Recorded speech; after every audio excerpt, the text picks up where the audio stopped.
जय हिंद साथियों। आज के इस वीडियो में हम बात करेंगे ह्यूमन हार्ट से संबंधित कुछ महत्वपूर्ण प्रश्न के बारे में। इससे पहले आप लोगों ने हार्ट के बारे में डिस्कशन किया था। हार्ट क्या है, हार्ट के कितने चैम्बर्स होते हैं, कौन कौन से हार्ट के फंक्शंस होते हैं, हमारे बॉडी में हार्ट का ना होना क्या फ़र्क पड़ता है, क्या इफेक्ट पड़ता है हमारी बॉडी को। तो सारी चीज़ें हम लोगों ने एक एक करके डिस्कशन की थी विथ इंग्लिश एंड एक्सप्लेनेशन। तो आज के इस वीडियो में हम बात करेंगे हार्ट से संबंधित कुछ महत्वपूर्ण प्रश्न के बारे में। ठीक है, तो इतने सारे टॉपिक मैंने कवर कराए हैं, उन्हीं से संबंधित आपको प्रश्न बताएंगे हार्ट में। तो लास्ट तक वीडियो में बने रहिएगा। और आपने अभी तक चैनल को सब्सक्राइब नहीं किया तो सबसे पहले चैनल को सब्सक्राइब करके बेल आइकन का बटन ऑन रखिए, जिससे कि वीडियो का नोटिफिकेशन आपको सबसे पहले मिले। क्वेश्चन है आपका बाह्य अलिंद। एक मिनट, देखिए यहाँ पे क्वेश्चन कह रहा है, बहुत ध्यान समझिएगा। बाह्य अलिंद और बाह्य वेंट्रिकल मतलब बाह्य अलिंद और बाह्य निलय के बीच का उद्घाटन को क्या कहा जाता है। देखिए बाह्य अलिंद और बाह्य वेंट्रिकल की बात कर रहे हैं, मतलब कि बाह्य निलय।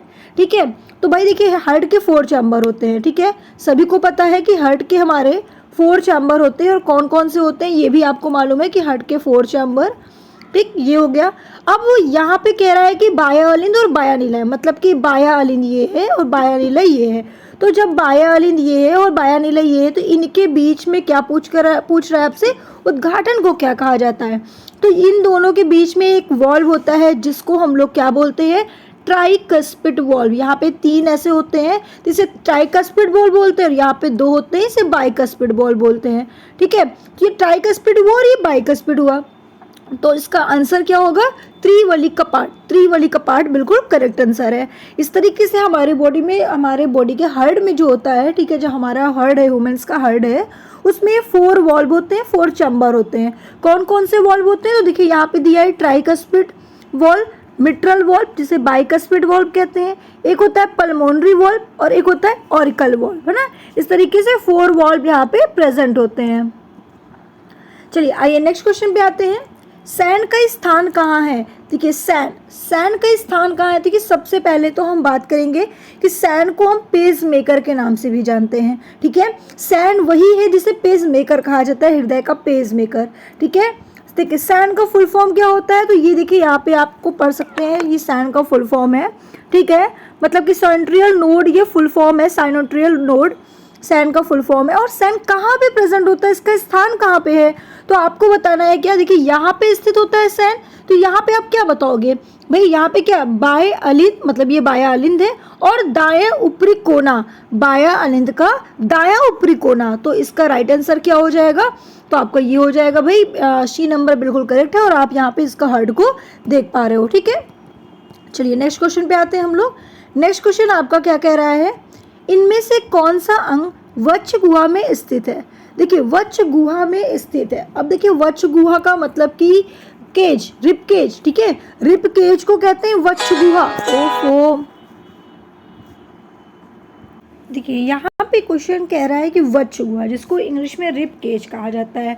तो ऐसा कौन सा ऑर्गन है जो हमारे रिब केज के अंदर स्थित होता है, तो आपको बताना है कि सीधी सी बात है, आपका हार्ट ही होगा। ठीक है, हार्ट कहाँ पे होता है, रिब केज से ढका होता है। तो आपका राइट आंसर ऑप्शन सी होगा। नेक्स्ट क्वेश्चन बात करते हैं, दाह्य अलिंद और बाह्य निलय, मतलब दाह्य अलिंद और बाह्य निलय, ध्यान से समझिएगा। मतलब यहाँ पे दाह्य अलिंद की बात कर रहा है और दाह्य निलय की ही बात कर रहा है। उनके बीच के उद्घाटन को क्या कहा जाता है, तो आपको बताना है त्रिवली कपाट। अभी आपने देखिए बाह्य की बात किया था, तो आपका कौन सा वॉल्व हुआ था। ठीक है, तो आपको बताना है कि अभी आपने बताया था कि त्रिवली कपाट। ठीक है, अब दाएं की बात कर रहा है, तो यहाँ पे क्या बताओगे, बाइकस्पिड वॉल्व मतलब द्विवली कपाट। अभी इससे पहले आप लोगों ने क्वेश्चन को देखा था, देखिए फिर से एक बार क्वेश्चन को देख लीजिए, एक मिनट। देखिए यहाँ पे आपने क्वेश्चन को देखा था, तो यहाँ पे हम लोगों ने आंसर क्या बताया था, बाह्य अलिंद और बाह्य निलय के बीच में त्रिवली कपाट होता है। तो यहाँ पे आपने क्वेश्चन देखा कि दाह्य अलिंद और दाह्य निलय के बीच में तो 2 वॉल्व होता है, मैंने आपको बताया था। तो इसका राइट आंसर ऑप्शन बी हो जाएगा, जिसे बाइकस्पिड वॉल्व कहते हैं। ठीक है, ये देखिए आपको बाइकस्पिड वॉल्व को मिट्रल वॉल्व के नाम से भी जाना जाता है। आपको 4 वॉल्व होते हैं, ये आपको बताया गया है। ठीक है, ट्राइकस्पिड, ऑरिकल, पल्मोनरी और मिट्रल, जिसे बाइकस्पिड वॉल्व भी कहते हैं। 1 मिनट में दिल कितनी बार धड़कता है। सभी को पता है कि भाई 1 मिनट में दिल हमारा 72 से 75 बार धड़कता है। तो इसका राइट आंसर आपका ऑप्शन सी हो जाएगा। देखिए अगर हृदय की बात करें तो हृदय की स्टडी कहाँ करते हैं, हृदय का अध्ययन कहाँ किया जाता है? आपसे ऐसा क्वेश्चन भी पूछा जा सकता है। तो हृदय का जो अध्ययन होता है वो कार्डियोलॉजी में करते हैं। तो आपको बताना है कि हृदय का अध्ययन कार्डियोलॉजी में किया जाता है, ठीक है। और हृदय के कितने चैम्बर होते हैं? तो 4 चैम्बर होते हैं। चलिए नेक्स्ट क्वेश्चन पे आते हैं। इनमें से कौन सी संरचना एन है? ठीक है, अभी तक एवीएन है, मतलब कि अभी तक आपने देखा था कि ए से एन पूछा गया था, अब यहाँ पे एवीएन पूछा जा रहा है। मतलब कि एवीएन कहाँ पे स्थित है? तो सीधी सी बात है कि स्ट्रक्चर को देखते ही समझ में आ चुका होगा, ये आपका एवीएन है, ठीक है। तो एवीएन कहाँ पे प्रेजेंट होता है? तो आप बता दोगे, बहुत ही आराम से बता सकते हो। तो इसका राइट आंसर क्या है? आप सभी लोगों में कमेंट करके बताइएगा। देखिए मैंने सैन आपको बताया कहाँ पे होता है, ये आपको सैन दिख रहा है, ठीक है। अब आपको बताना है कि एवीएन कहाँ होता है, ठीक है। एवीएन देखिए यहाँ प्रेजेंट है, तो आप क्या बताओगे कहाँ पे प्रेजेंट है? दिल का बायां निचला भाग पे, या वेंट्रिकुलर सेप्टम पे, या महाधमनी में, या सैन में, कहाँ स्थित है? आप हमें कमेंट करके सभी लोग बताइएगा। सैन प्रति मिनट में कितनी बार कार्य करता है? देखिए जो सैन होता है वो प्रति मिनट 72 से 75 बार ही कार्य करेगा। जितनी बार आपका हृदय धड़केगा उतनी बार सैन भी काम करेगा, ठीक है। इनमें से किसे हृदय का पेस मेकर कहा जाता है? देखिए मैंने आपको अभी बताया था कि पेस मेकर जो हम लोग सैन को ही कहते हैं, तो सीधी सी बात है कि सैन को ही क्या कहेंगे? पेस मेकर कहेंगे। तो इसका राइट आंसर क्या हो जाएगा? ऑप्शन सी हो जाएगा। नेक्स्ट क्वेश्चन देखिए, सैन कहाँ पे होता है? आप देख सकते हो कि पेस मेकर जिसे कहते हैं ना, देखिए ये पेस मेकर है, ठीक है। पेस मेकर लीड्स इस तरीके से लगा होता है, ठीक है। ये पेस मेकर लीड्स आप देख पा रहे हैं, ये ठीक है ये। चलिए नेक्स्ट क्वेश्चन पे आते हैं। नेक्स्ट क्वेश्चन आपका क्या कह रहा है? निम्नलिखित में से किसमें अतिरिक्त रक्त जमा होता है और कमी होने पर छोड़ा जाता है? तो देखिए ऐसा कौन सा ऑर्गन है जिसमें रक्त को जमा किया जाता है? यहाँ पे जमा होता है, ठीक है ना, जमा किया जाता है मतलब स्टोर किया जाता है, और कमी होने पर छोड़ा जाता है। तो भाई स्टोर कहाँ पे करते हैं? तो आपको बताना है, स्टोर हम तिल्ली में करते हैं, जिसको इंग्लिश में क्या कहते हैं? जिसको इंग्लिश में कहा जाता है स्प्लीन, ठीक है। इसको इंग्लिश में स्प्लीन कहा जाता है और इसे हिंदी में तिल्ली कहते हैं। तो स्प्लीन तिल्ली मतलब वही चीज़ें हो गई, ठीक है। तो रक्त को स्टोर तिल्ली में करते हैं और जब कमी होती है तो वहीं छोड़ा भी जाता है। तो आपसे क्वेश्चन इस तरीके का पूछ सकता है कि ह्यूमन का ब्लड बैंक किसे कहा जाता है? तो आपको बताना है स्प्लीन को, ठीक है। ब्लड बैंक कहाँ किसे कहा जाता है? या कब्रिस्तान ऑफ आरबीसी कहाँ होती है? तो भी आपको बताना है तिल्ली को, ठीक है। लाल रक्त कणिकाओं का औसत जीवन काल कितना होता है? देखिए लाल रक्त कणिकाओं का जो औसत काल होता है वो आपका कितना हो जाएगा? आपको बताना है कि 120 दिन, ठीक है। मतलब कि 100 से 120 डेज इसका लाइफ स्पैन होता है। आपसे क्वेश्चन इस तरह से इंग्लिश में पूछा जा सकता है, लाइफ स्पैन ऑफ आरबीसी, तो आपको बताना है 120 डेज, मैक्सिमम 120 डेज, मिनिमम 100 से 120 आप बता सकते हो, लेकिन आप लोग एकदम करेक्ट आंसर 120 डेज है। नेक्स्ट आपका है, निम्न में से कौन सा रक्त समूह ओ और ए बी वाले माता पिता की संतानों के संभावित रूप समूह हैं? ठीक है, तो ये क्वेश्चंस आपके लिए हम छोड़ दें क्योंकि बहुत ही अच्छा क्वेश्चन है और बहुत ही इंटरेस्टिंग क्वेश्चन है, आपके ब्लड से रिलेटेड है। तो हम देखते हैं हमारे कितने प्यारे स्टूडेंट इसका आंसर देने वाले हैं। भाई क्वेश्चन को ध्यान से समझिएगा, और अगर आपने ब्लड वाला चैप्टर हमारा बहुत अच्छे से पढ़ा है तो आप इसको बहुत ही आसान तरीके से बता सकते हैं। देखिए मैं पहले बच्चों को एक्सप्लेनेशन कराती हूँ, एक एक चीज़ें पूरा एक्सप्लेन करके बताती हूँ, उसके बाद क्वेश्चन कराती हूँ, तो बच्चों को आंसर देने में भी मज़ा आता है और समझने में भी मज़ा आता है। और आप एक बार हमारे चैनल को विज़िट करिए, आप एक बार हमारे चैनल से क्लासेस लीजिए, उसके बाद क्वेश्चन को सॉल्व करिए, बहुत ही मज़ा आएगा बच्चों, बहुत ही इंटरेस्टिंग लगता है जब आपको पढ़ा हुआ क्वेश्चन जब सॉल्व करने लगे और उसका आंसर मालूम हो तो बहुत खुशी मिलती है, यार मैंने अच्छे से पढ़ा है। ठीक है, तो कोशिश करिए, विजिट करिए। ठीक है, तो क्वेश्चन आपका है, रक्त समूह ओ और ए बी वाले माता पिता की जो संतान होंगे, ठीक है, उस संभावित रक्त समूह कौन से होंगे? तो आपको कमेंट करके बताना है। सभी को पता है 4 ब्लड ग्रुप होता है, ए बी और ओ होता है। ठीक है, तो कमेंट करिएगा। नेक्स्ट क्वेश्चन है आपका, यदि किसी व्यक्ति की रक्त वाहिकाओं की त्रिज्या घट जाती है तो उसका जो रक्तचाप होगा, सिंपल सी बात है, क्या हो जाएगा? बढ़ेगा। जब किसी की रक्त त्रिज्या घटती है तो उसका रक्तचाप क्या होगा? बढ़ेगा। तो इसका राइट आंसर क्या है? ऑप्शन ए होगा। मानव शरीर में अपर्याप्त रक्त आपूर्ति को कहा जाता है। जब मानव शरीर में अपर्याप्त रक्त की कमी हो जाती है, कहने का मतलब अपर्याप्त मतलब क्या? अपर्याप्त मतलब क्या? ठीक है। अपर्याप्त का मतलब कि जब आपूर्ति हो, पूर्ति ना हो पाए तो उसे हम क्या कहते हैं, हाइपरमिया या हेमिस्टेटिस कहते हैं या नक्सीर कहते हैं या एस्केमिया कहते हैं। अच्छा, ये क्वेश्चन थोड़ा सा अलग है, ठीक है। क्वेश्चन तो समझ में आ गया, अब देखते हैं कि ऑप्शन कितने लोग देख समझ कर आंसर देते हैं। भाई मैं इंतजार करूंगी अपने प्यारे से स्टूडेंट का कि इसका आंसर क्या बताएंगे। देखिए यहाँ पे क्वेश्चन तो समझ में आ चुका कि मानव शरीर में अपर्याप्त रक्त आपूर्ति को कहा जाता है। अपर्याप्त रक्त मतलब जब आपकी बॉडी में पर्याप्त रक्त ना हो पाए, रक्त की आपूर्ति ना हो पाए, तो उसे आप क्या कहोगे। तो आप हमें कमेंट करके जरूर बताइएगा। देखते हैं कितने स्टूडेंट हमें कमेंट करके बताते हैं। श्वेत रक्त कोशिकाएं का कार्य क्या होता है। देखिए श्वेत रक्त कोशिकाएं जिसे इंग्लिश में WBC और वाइट ब्लड सेल्स के नाम से जाना जाता है। ये जो वाइट ब्लड सेल्स होता है ना, इसका काम क्या होता है, संक्रमण से बचाव के रूप में काम करता है, रोगों से रक्षा करता है। जितना हमारे बॉडी के लिए RBC जरूरी होता है उससे कई ज़्यादा हमारे लिए WBC ज़रूरी होता है। WBC के कई टाइप्स होते हैं, ठीक है। जब आप लोग कभी पढ़ोगे WBC के टाइप्स तो देखा होगा कि आप लोग लिम्फोसाइट्स, मोनोसाइट्स, ठीक है, और एसिनोफिल्स, न्यूट्रोफिल्स, ये सब जो इतने भी आपके ब्लड के, ठीक है, WBC के टाइप्स होते हैं, सबका अलग अलग फंक्शन होता है। काम सबको वही होता है, क्या, रोगों से रक्षा करना। लेकिन कोई अटैक करता है, कोई सेल्स को रिमूव करता है, कोई पता लगाता है, ठीक है। तो बहुत इंपॉर्टेंट है आपके बॉडी में WBC को मेंटेन रहना, जिसका कार्य आपको समझ में आ चुका होगा। निम्न में से किस रक्त समूह के बीच रक्तदान संभव है। अब जरा हमें बताएंगे आप लोग कि देखिए सब लोग ब्लड डोनेट करते हो, ब्लड डोनेट के बारे में सुनते भी हो, तो रक्त समूह के बीच रक्तदान संभव है, कौन दे सकता है। A और O एक दाता है, क्या दाता हैं। B और A क्या डोनर हैं। A और AB क्या दाता हैं।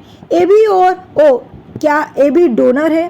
तो आप हमें कमेंट करके बताइएगा। देखिए AB जो रक्त को सबको दे सकता है या नहीं दे सकता।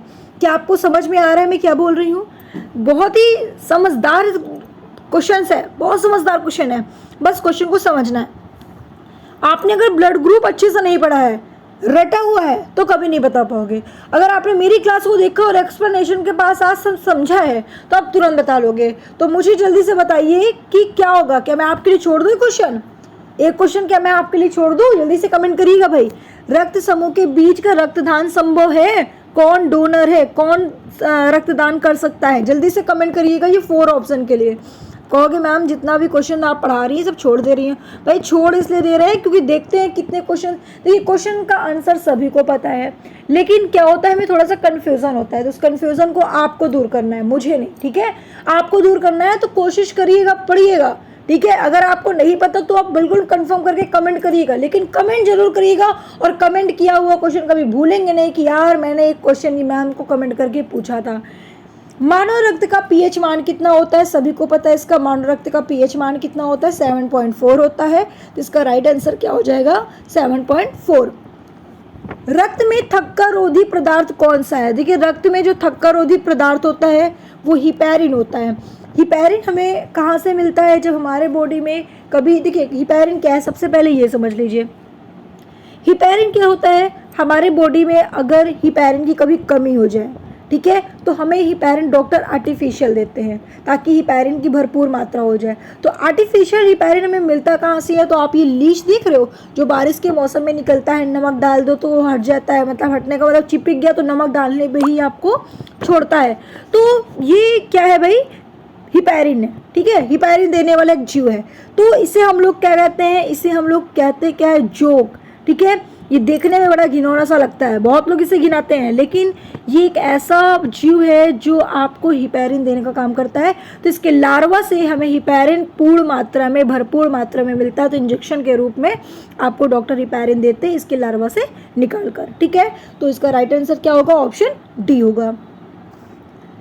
नेक्स्ट है, ऑक्सीजन के लिए सिरापरक रक्त को फेफड़े तक कौन सा पोत ले जाता है। ये थोड़ा क्वेश्चन को एकदम हिंदी रूप में लिख दिया है, लेकिन मैं इंग्लिश में समझा रही हूँ कि भाई सिरापरक रक्त मतलब समझ रहे हो, बहुत ज़्यादा हिंदी लिख दिया है। तो देखिए यहाँ पे क्वेश्चन पूछ रहा है कि हृदय से फेफड़े तक रक्त कौन ले जाता है। हृदय से फेफड़े तक रक्त कौन ले जाता है।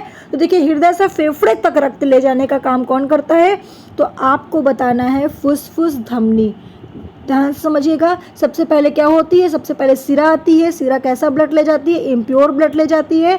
फिर ये कहाँ पे आती है, तो आपको बताना है कि राइट वेंट्रिकल में आती है। तो राइट वेंट्रिकल में ब्लड आने के बाद कहाँ कौन होता है वहाँ पे ले जाने वाला, तो आपको बताना है पल्मोनरी आर्टरी। तो पल्मोनरी धमनी को ही पल्मोनरी आर्टरी कहते हैं। तो ये हमारे फेफड़े तक को ब्लड में ले जाती है। कैसा ब्लड, इम्प्योर ब्लड। ठीक है, नेक्स्ट एंड लास्ट क्वेश्चन है आपका, जब कोई बच्चा पैदा होता है तो उसकी, ठीक है, नेक्स्ट क्वेश्चन है आपका next question and last question है आपका, धड़कन के लिए आवश्यक अनुमानित समय क्या है। देखिए धड़कन का जो समय होता है वो कितने सेकंड में लेते हैं, 0.8 सेकंड में लेते हैं।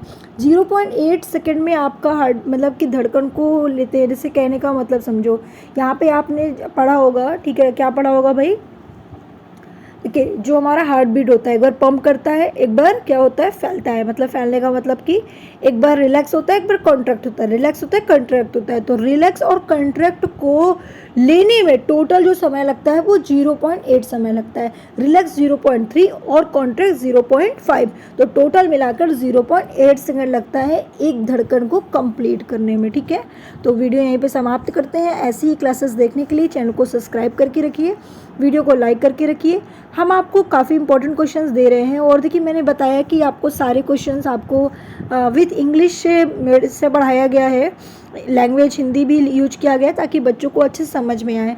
लेकिन मैं बाईलिंगुअल पढ़ाती हूँ, हिंदी और इंग्लिश। बच्चों की डिमांड है कि मैम दोनों लैंग्वेज को लेकर आया करिए पीडीएफ में, हिंदी और इंग्लिश भी, ताकि ज़्यादा अच्छे समझ में आए। तो मैं पूरी कोशिश करूँगी कि दोनों लैंग्वेज को आपके इस स्लाइड में मेंशन करूँ। ठीक है, तो वीडियो में लास्ट तक बने रहिएगा, और जहां आपको समझ में नहीं आता बेफिक्र होकर पूछ सकते हैं।